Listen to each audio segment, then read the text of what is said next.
All right, so we back.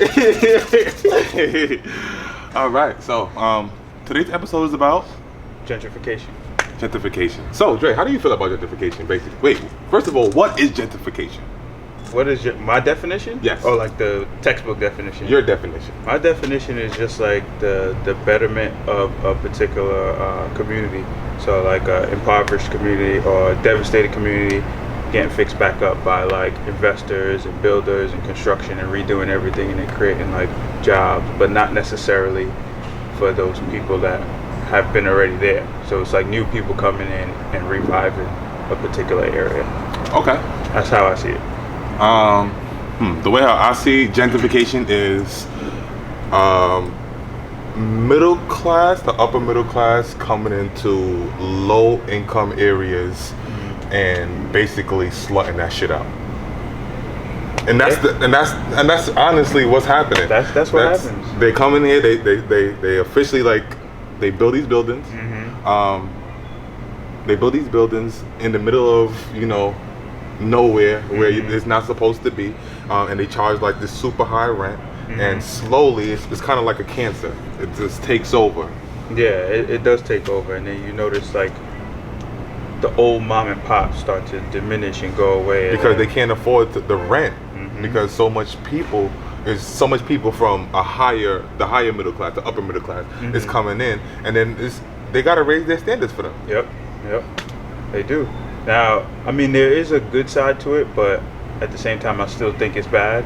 So, like, a lot of these high rises in these buildings, like, a certain percentage has to be for low income, whether it's like 20%, and they make it for low income. Yeah. But the crazy thing about it is, those people don't have access to the amenities like the gym or the pool. So they subject them, and they actually call them like the affordables. The affordables. So they have a term for them. So they still getting subjected, and then there's some that have rooms for like the shelter, so they'll grab people from the shelter and actually give them apartments, but they don't have access to certain things too. They have to actually make that a law. But before you go further, the crazy thing about it is that it's a tax break for those owners of those buildings. So, yeah, for people who's not in those rooms, if they have not been like occupied or nobody rents them out, they get a huge tax break. Exactly, and that's their benefit. So exactly, you think they being good Samaritans, but in all actuality, they're just trying to save that almighty dollar. Basically, and that's the crazy thing about it. Yeah, man. Gentrification. I think gentrification it's a double-edged sword. I think that with gentrification, that every community needs a facelift. In any community, like in every community, it needs a facelift after a while. Yeah. 15, 20, 30 years pass by, somebody needs to come in and bring up the community. Why do I like gentrification? You know what? I mean, I haven't, like, now I live in Brooklyn, but growing up, we was always in Brooklyn. But something was to happen, let's say in the 90s or something, 15, 20 years ago, the cops is not rushing over there because they know what type of area, who lives in their area, Caribbean people, whatever the case may be, black people, or just people of minorities just live in that area, so they're not as on it as they'll be. But now that gentrification happens, somebody call 911, they don't know if it's black or white, Spanish, Italian or whatever. They hear in a heartbeat. Like, so that, I could definitely take that for the gentrification. And and the other side of it is that people who's been in the neighborhood for 25, 30 years is literally getting forced out. Yeah, they're getting forced out. And I think that's the reason why we see so many public storage and all these storage units popping up. Absolutely. Because these people ain't really got much to go. You know what I'm saying? They don't know where to go. They get bought out for a certain amount of money. Somebody comes, offers them some money. They take that money, but then the money only goes but so far. Exactly. You know what I'm saying? They buy a house, they probably buy a new car, their kids graduate or whatever, that money's gone. And people who come into the neighborhood, the gentrifiers, basically, some of them, they basically don't even kind of realize what's going on. They just think like, oh yeah, I'm moving to this new neighborhood, it's up and coming, whatever the case, but they don't realize the impact, like the background of what's happening with the people who's here, because they just opened up it's called a Wholesome Foods on Nostrand, 360. Yep. And it took them about 2 years to open it up, and it's one of those how can I explain this? Like one of those spots, the delis that sell avocado toast you know, sell these different type of coffees, you know, different type of nuts that you could get like that. Yeah, so they're hitting a different demographic with their meals. Exactly, with their meals. Now, on Nostrand by Linden, it's 2 blocks away from Linden. That area is getting gentrified, but it's just not fully there yet. So it took them 2 years to open it. 2 years to open it. Within 1 month, it went out of business. It's going out of business right now. It says 20% off everything because people's not used to that. The majority of the Caribbean people in that neighborhood right now, they're not used to that type of stuff. They have to get more people in there, gentrifiers, basically, so they could be like, oh, this is what I'm looking for. I need, I got this, you know, provolone, Swiss, mozzarella, cheese, whatever the case may be, not just regular American cheese that our regular they delis. still want the chopped cheese, or they still want their Glorias, or, you know what I'm saying, the Caribbean oxtails, and you know what I mean? They still, the macaroni salad, they still want that. They still want that. That's not there. I can see that happening. Yeah, I just think it's crazy because they spent, like, I know they spent over $1 million on that spot, and for it to close down in a month. Yeah, that's crazy. It's crazy. That's crazy. It's crazy. Because on the flip side, if you go to the north side of Brooklyn, if that was to come, it's gonna pop. It's gonna pop. This is what I'm saying. Because the demographic has already changed since the Barclays came. You know, the demographic changed, and you know, we ain't got no problem with that. It's good to see diversity. I like the diversity. Love the diversity. Love the diversity. But I don't like what it's doing to people that we closely relate to, as in, you know, skin color or ethnicity or whatever it is. Yeah. You know, some people are getting left in the dark, and everything's kind of just flying over their heads. Exactly. You know? And, you know, it used to be the issue that, you know, everybody was working in Manhattan, but how can you work in Manhattan but can't even afford to live in that city? Now it's kind of like the same thing over here in Brooklyn. You know, people's working in Brooklyn doing Uber, Lyfts, you know, Uber Eats and all that type of stuff, and they still can't afford to live in Brooklyn. And, you know, they pushing people out more and more, like towards the Queens, you know, Suffolk, Long Island. You know, so like I said, it's a double-edged sword, and it is a double-edged sword. Even before we end this topic, even when the Barclays came, that particular area, downtown Brooklyn, Park Slope area, whatever you want to call it, Fort Greene, shot up. They had an uproar, like the people that's been there for 20 plus years, and people that own the liquor stores and the laundromats and whatnot. They was protesting like, yo, we don't want this over here. Like, y'all messing up our community. But there's also, you know, growing up, you know, in Long Island and coming to Brooklyn, things like that. There's also like a nostalgia about Brooklyn that we all love. When it comes down to, you know, you go to certain parts of Brooklyn, Bed-Stuy, things like that, it's brownstones, you know, nice brownstones, and, you know, whatever the case may be, they hook it up, you know, to make it look nice. And you got like these Russian investors that know nothing about the culture of Brooklyn, who will come through, like, offer somebody who's been there for 25 years, you know, $1.2 million for the crib. They'll take it. They'll move down south or something in the middle of a brownstone block, and they'll put a big apartment building in there and mess up the whole nostalgia of the block. That's true. Nasty. It takes away that traditional traditional Brooklyn feel. Like, and on top of that, I just feel like it's too much traffic.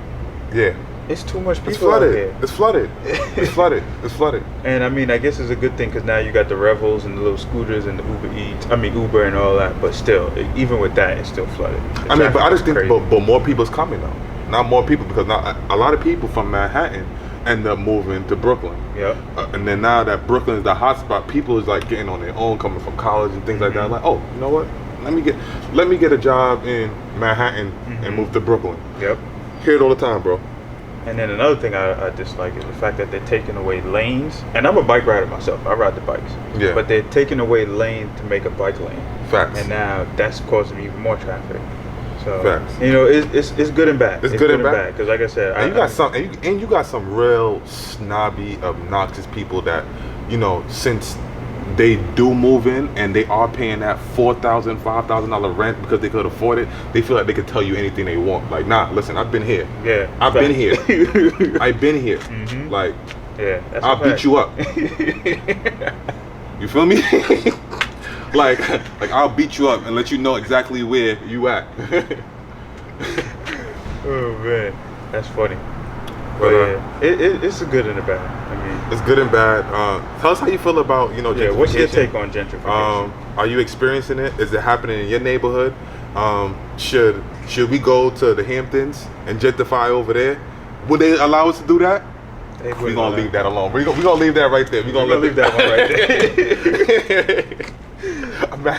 Imagine that. Imagine going to the Hamptons to gentrify, bro. That would be a bunch of black people, Spanish people, just minorities on a whole strip, my nigga, paying. That would be lit. That'd be wild lit. They won't allow us to do it. That's real talk. Money talk at the end of the day. You never know. Yeah, money talk. But you know, right? Like it's just like over there by Ditmas Park, with the Jews. They live over there, and not a soul. If you're not Jewish, you can't live in that neighborhood. Nope, not at all.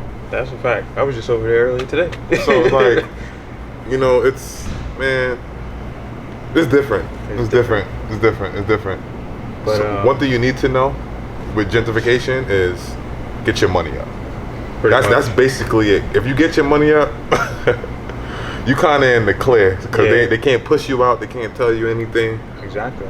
Just conform to what's going on. And even if like you're one of those mom and pops or those new stores that's coming up, you know, just take advantage of what's going on around you. You know what I'm saying? Take advantage. Also, there is a ice cream spot on Flatbush called Scoops. And I feel like they're about to go out of business. I seen a sign there that says "Keep Scoops" here, and it's been here for a very, very long time. So, keep Scoops on Flatbush. Shout out to Scoops. Shout out to Scoops. For real. But next topic. So, I'm gonna let you start this off because you're the biggest Meek fan that I know.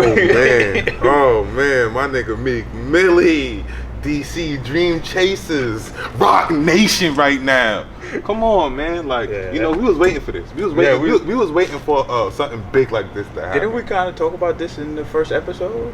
Like what's gonna happen with all these different cliques that's gonna pop up? They gonna mention Dream Chasers and MMG, and there you go. It's like we spoke that into existence. Yo, listen, this is a long time coming for Meek. Like, I mean, not just at the fact. Well, let's basically say like tell niggas what happened. So, Meek Mill, just got off of, he got assigned a new prosecutor.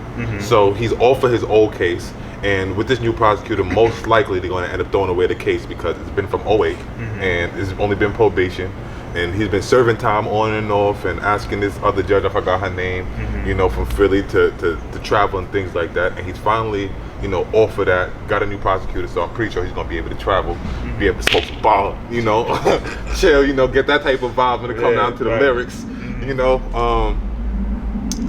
and the second part of it was, you know, him with the collaborative record deal with Rock Nation. Yeah, that was big. Son. That's big. Bro, I was just watching a video because he was like, there's no other person I would rather do it with. Someone that he respects musically, as a man, and business-wise. Fact. And you know, he teamed up with the right person. Fact. I think so. Facts. And I'm just glad so much good things is happening because a lot of niggas say that Meek Mill was done. Yeah. A lot of people thought that Meek Mill was done, especially after that Drake battle. Yeah, I'm telling niggas like, yo, you can't knock a nigga who you can see on YouTube from fucking 13 years old, dusty ass braids grinding out. Like, you can't do that. Like, and he had bars from then. Bars, my nigga, bars. You feel me? So you cannot be million. I'm glad that this is happening to him because it's happening at the right moment. And when it comes out to even to the battle, I know that the battle is not even relevant anymore. But when it comes down to the battle, you know how they say Drake won because he came out with the back-to-back. Yeah, he had the back-to-back. He had the memes and all that. He had that, but you know what? He won the battle. That's how I truly feel. I feel like he won that battle at that particular time. I feel like he won the popularity contest. That's really how I feel. He won the battle. Meek won the war right now, to this day. To this day. Shit is happening. I mean, shit happens for Drake every like something happened to Drake. That's regular because things happen for this nigga every day. Yeah, it's kind of expected. Yeah, and it happens on a global scale. And I mean that's great. Like shout out to Drake, one of my favorite artists. Niggas know that.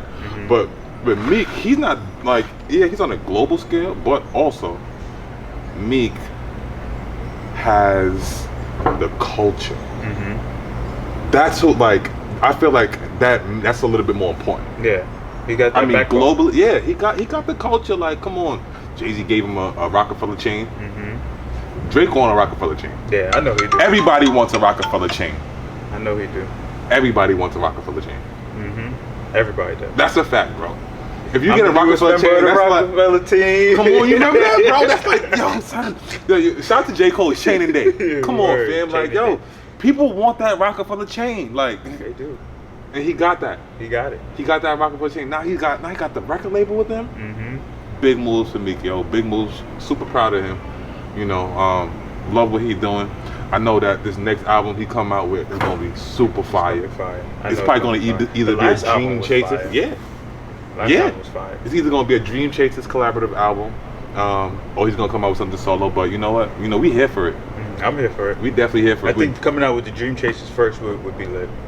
Yeah, that would be dope. But at the same time, we don't know too many people on Dream Chasers. Yeah, and like, who really is on Dream Chasers? You got like, O'Malley. Shout out to O'Malley. He's fire. What's his name? But you know what? I can't say that a lot of people.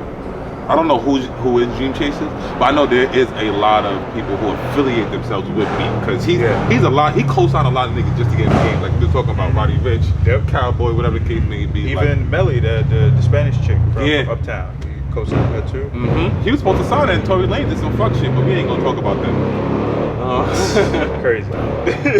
But it is what it is. But shout out to Meek on that deal. Congratulations.